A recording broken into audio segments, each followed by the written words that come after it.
भारतलाई धन्यवाद दिउँ। 400 मेगावाट उहाँहरूलाई चाहिँदै पनि 450 मेगावाट हामीलाई किन्न दिनुभयो।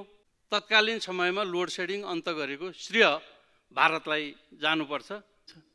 विद्यार्थी यदि जाँचमै उपस्थित भएन भने उहाँले कति नम्बर प्राप्त गर्नुहुन्छ मलाई सोध्न मन छ। उहाँले 0 नम्बर पाउनु भएको व्यवहार म निवेदन गर्न चाहन्छु। उहाँ उपस्थितै हुनु भएन, टेर्नु भएन, सुन्नु भएन, चिन्नु भएन।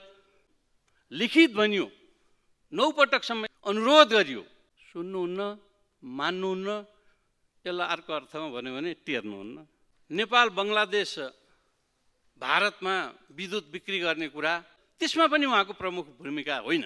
स्वर्गीय सुशील कोइरालाका पालामा भएका सम्झौता, पूर्व प्रधानमन्त्री शेरबहादुर देउवाको पालामा भएका सम्झौता र पूर्व प्रधानमन्त्री पुष्पकमल दाहालले गर्नुभएको सम्झौताका आधारमा त्यहाँ बिक्री गर्ने बाटो खुलेको हो हामीहरूलाई। एमडीको कारण भएको होइन भन्ने कुरा म निवेदन गर्न चाहन्छु। गाउँघरतिर भन्छ बच्चालाई काँदा बोकेको पिसा फेर्दैछ भन्छ। 32 वर्षका ठिटाले 89 वर्षका बाउलाई तिमी जेठा चाहिँ हौ, बाउ चाहिँ मै हो, त्यस कारणले मैले चलाउँछु भन्न थालेपछि समस्या भएको मात्रै हो नि त।